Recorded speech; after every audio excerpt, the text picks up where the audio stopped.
யாருக்கெல்லாம் லக்னத்தில் ராகு கேது இருக்கிறதோ, யாருக்கெல்லாம் லக்னத்துக்கு 2ஆம் பாவம் 8ஆம் பாவத்தில் ராகு கேது இருக்கிறதோ, யாருக்கெல்லாம் செவ்வாயோடு சுக்கிரனோடு ராகு கேதுக்கள் இருக்கிறதோ, யாருக்கெல்லாம் கால சர்ப்ப தோஷம் இருக்கிறதோ அவர்கள் எல்லாம் இந்த ஆடி வெள்ளிக்கிழமைய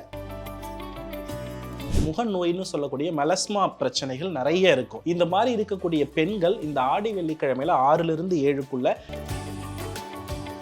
அமானுஷ்ய தொந்தரவுகள் இருக்கும் இல்லையா, நிறைய பேர் மாந்திரிகம், பில்லி, சூனியம், ஏவல். ஆடி வெள்ளிக்கிழமைகள்ல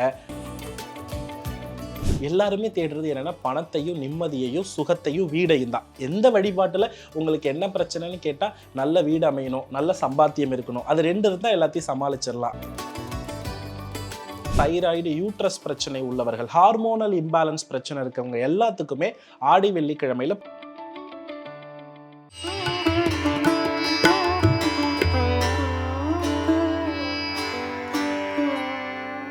பிரணவ மந்திரம் நேயர்களுக்கு அன்பு வணக்கம். ஆடி அப்படின்னாலே பண்டிகை. இதுல வரக்கூடிய ஒவ்வொரு வெள்ளிக்கிழமையும் ஒவ்வொரு சிறப்பு வாய்ந்தது. இந்த வெள்ளிக்கிழமைகள்ல நம்ம என்ன மாதிரி பூஜை அனுசரிக்கணும், வீட்டிலேயே சுலபமாக என்ன மாதிரி பூஜை அனுசரிக்கும் பொழுது அந்த வீட்டுக்கு ஒரு சுபிக்ஷம் ஏற்படும் அப்படின்னு நமக்கு தொடர்ந்து பூஜை முறைகளை பத்தி சொல்லிட்டு வராரு ஜோதிடர் மற்றும் பிரணவ வாஸ்து நிபுணர் சிவகுரு ரூபன் டாக்டர் ஜி சத்யசீலன் குருஜி அவர்கள் கூட தான் இணைஞ்சிருக்கோம். குருஜி வணக்கம். ஸ்ரீ குருப்பியோ நமஹா, ஸ்ரீ மாத்ரே நமஹா, ஓம் அகத்தீசாயை நமஹா. இறையடியார்கள் அனைவருக்கும் அன்பான வணக்கங்கள். வணக்கமா குருஜி. ஆடி மாதம் அப்படின்னாலே பொதுவா பண்டிகைகள், அதை தாண்டி ஒவ்வொரு வெள்ளிக்கிழமையும் சுபீட்சம் நிறைந்த தினம் அப்படின்னு தான் சொல்லணும். குறிப்பா மகாலட்சுமிக்கான தொகுப்பு நிறைய சொல்றீங்க. இந்த 5 வெள்ளிக்கிழமையும் என்ன மாதிரி பூஜை முறைகள், எளிய முறை வீட்டில இருந்தே நம்ம என்ன மாதிரி பண்ணலாம்?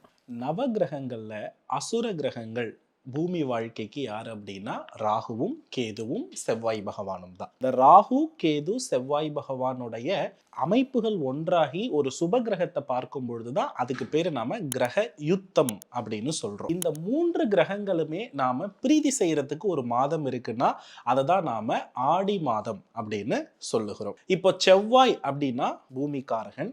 அந்த பூமியில் தோன்றக்கூடிய வித்தியாசமான மணல் புற்று தான் ராகுவும் கேதுவும் அப்படின்னு இந்த இடத்துல என்ன பண்ணலாம்னா நாம எடுத்துக்கலாம். ஆகையினால தான் அங்க சர்ப்பங்களுடைய தொடர்புகள் அதுல நிறைய இருக்கிறத நம்ம கண்கூடாக பார்ப்போம். அதனால இந்த ஆடி மாதம் முழுவதும் இருக்கக்கூடிய வெள்ளிக்கிழமைகள்ல ராகு, கேது, செவ்வாய் என்ற இந்த 3 கிரகத்தை சாந்தி பண்ணும்னா புற்று தெய்வ வழிபாடு மிக மிக அவசியமான ஒன்று. உங்க ஊருக்கு பக்கத்துல எங்க புற்று இருக்கு அப்படின்றத கொஞ்சம் கவனித்து பாருங்க. அந்த புற்றுக்கு வெள்ளிக்கிழமையில 6லிருந்து 7 மணிக்குள்ள என்ன பண்ணணும்னா மஞ்சள் குங்குமத்தை மறக்காம தூவணும். கட்டாயமா அந்த புற்று இருக்கிற இடத்துல விநாயக பெருமானும் இருப்பார். அந்த விநாயக பெருமானுக்கு தேன், பால், பஞ்சாமிர்தம் இது 3 கொண்டு அபிஷேகம் பண்ணிட்டு அரச இலை கிடைக்கும். இந்த அரச இலை எடுத்துட்டு 7 நெய் தீபங்கள் விநாயகருக்கு முன்பாக ஏற்றி 7 சிதறு தேங்காய்கள் உடைக்க வேண்டும். இவ்வாறு பண்ணும் பொழுது கட்டாயமா நம்மளுடைய ஜாதகத்தில் ராகு, கேது, செவ்வாய்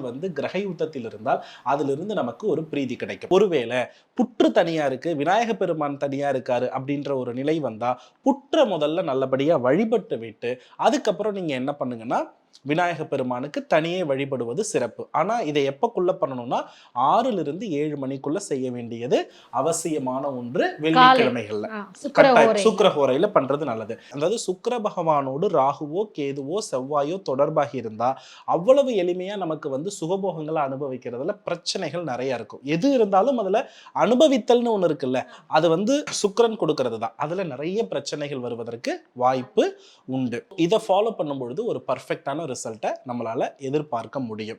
இதுல குறிப்பா யாருக்கெல்லாம் லக்னத்தில் ராகு கேது இருக்கிறதோ, யாருக்கெல்லாம் லக்னத்துக்கு 2ஆம் பாவம் 8ஆம் பாவத்தில் ராகு கேது இருக்கிறதோ, யாருக்கெல்லாம் செவ்வாயோடு சுக்கிரனோடு ராகு கேதுக்கள் இருக்கிறதோ, யாருக்கெல்லாம் கால சர்ப்ப தோஷம் இருக்கிறதோ அவர்கள் எல்லாம் இந்த ஆடி வெள்ளிக்கிழமைய சூப்பரா பயன்படுத்திக்கலாம். அது மட்டும் இல்லாம நிறைய பேருக்கு பாத்தீங்கன்னா முகநோய்னு சொல்லக்கூடிய மெலஸ்மா பிரச்சனைகள் நிறைய இருக்கும். இந்த மாதிரி இருக்கக்கூடிய பெண்கள் இந்த ஆடி வெள்ளிக்கிழமையில 6லிருந்து 7க்குள்ள இதை ஃபாலோ பண்ணும் பொழுது அவங்களுடைய முக நோய்கள் தீருகிறது.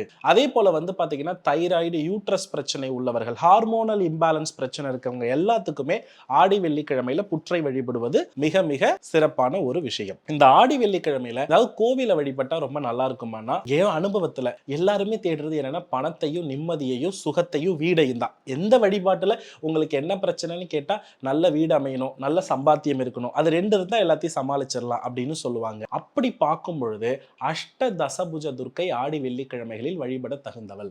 அஷ்ட தசபுஜ துர்க்கை. சோ அஷ்ட தசபுஜ துர்க்கை வந்து சேலம் கந்தாசிரமத்துல இருக்காங்க, திருவண்ணாமலை கிரிவல பாதையில இருக்காங்க, தர்மபுரம் ஆதீனத்துல தனியே என்ன பண்ணப்பட்டிருக்குன்னா கொடுக்கப்பட்டிருக்கிறது. இவங்க தான் மகாலட்சுமியினுடைய முழு கடாட்சம். இந்த அஷ்ட தசபுஜ துர்க்கை தேவியை வழிபடுவதும் மிக மிக மிக மிக சிறப்பு. எங்க அஷ்ட தசபுஜ துர்க்கைன்னு இருக்குதோ உங்க ஊர்ல எங்க இருந்தாலும் நீங்க அதை என்ன பண்ணலாம்னா வழிபாடு செய்யலாம். அதுலயே ஒரு வித்தியாசமான தன்மை அப்படின்னு நம்ம எடுத்துக்கிட்டோம்னா நம்ம திருவக்கரையில இருக்கக்கூடிய வக்ர காளியம்மன் அவங்களையும் வந்து என்ன பண்ணலாம்னா ஆடிக்கிழமையில மறக்காம போயிட்டு வழிபடுவது சிறப்பு. பொதுவா இந்த ஆடி வெள்ளிக்கிழமைகள்ல வழிபாடுகள் இப்படி இருந்து தான தர்மங்கள் எது இருந்தா ரொம்ப ரொம்ப நல்லது அப்படின்னு பார்த்தோம்னா ராகு கேது செவ்வாய் இது எல்லாமே வந்து பாத்தீங்கன்னா பிரீதி அடைகிற நபராக யாரு இருக்காங்கன்னா வயதான தாத்தா பாட்டி தான். யாரு? வயதான தாத்தா பாட்டி.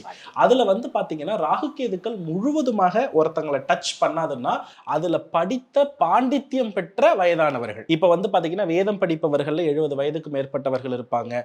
அதாவது சைவ நிலையில் இருந்து சைவ அடியார்களாக இருந்தாலும் சரி, சிவனடியார்களாக இருந்தாலும் சரி, வைணவ பெருமக்களாக இருந்தாலும் சரி, சாக்த உபாசகர்களாக இருந்தாலும் சரி, யாராக இருந்தாலும் வயது முதிர்ந்த நிலையில் இருப்பவர்களுக்கு ஒரு கீதை புத்தகம், ஒரு ஜோடி செருப்பு, ஒரு குடை, அதற்கு அடுத்தபடியா வந்து பாத்தீங்கன்னா அவர்களுக்கென்று பயன்படுத்துவதற்கு வந்து பாத்தீங்கன்னா பாய் தலையணை அல்லது போர்வை, இது எல்லாமே செட்டா நம்ம கொடுக்கும் பொழுது பிதுர் சாப விடுதலை. நமக்கு வந்து பாத்தீங்கன்னா தலைமுறையா பிரச்சனைகள் நிறைய இருந்துகிட்டே இருக்கும். இப்ப தலைமுறையில பாத்தீங்கன்னா யாராவது ஒருத்தர் திருமணமாகாம இருப்பாங்க, இல்ல ஒரு இறப்பு வந்து தொடர்ந்து ஒரு வயதுல நடந்துகிட்டே இருக்கும், இல்ல கோவிலுக்கு போனா சண்டை வரும், பங்காளிகள் ஒன்று கூட மாட்டாங்க, அல்லது குலதெய்வ கோவிலுக்கு போற வாய்ப்பே கிடைக்காது. இவர்கள் ஆடி வெள்ளிக்கிழமையில இந்த வயதான தாத்தாவுக்கோ வயதான ஒரு பாட்டிக்கோ தம்பதி சமேதரா இருக்கணும்னு அவசியம் கிடையாது. இந்த பொருளை கொடுப்பதற்கு அவர்கள் வயதானவர்களாக இருக்க வேண்டியது அவசியம். அதை கொடுத்து அவங்களுடைய ஆசீர்வாதம் நம்ம வாங்கிக்கிட்டோம் அப்படின்னாலும் அதுவும் பரிபூரணமான பிளஸிங்கை நமக்கு என்ன பண்ணும்னா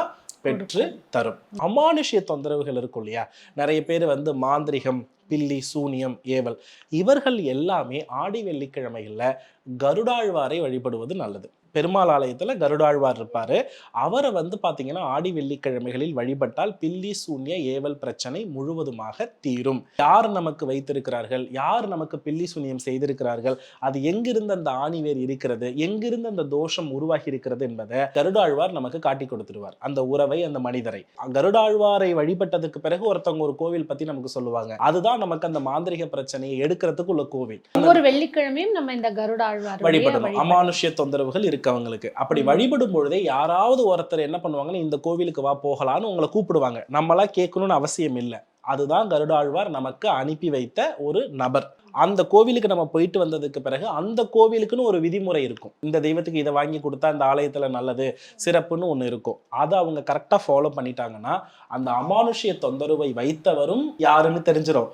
அமானுஷ்ய தொந்தரவுல இருப்பவர்களுக்கும் ஒரு பெரிய விடை கிடைப்பதற்கான வாய்ப்புகள் நிறைய இருக்கிறது. அதே போல வந்து பாத்தீங்கன்னா ஆடி வெள்ளிக்கிழமைகள்ல முடிந்தவரை வீட்டுல மாதுளை, மல்லிகை, பாரிஜாதம் இந்த செடிகளை வாங்கி வச்சிருங்க.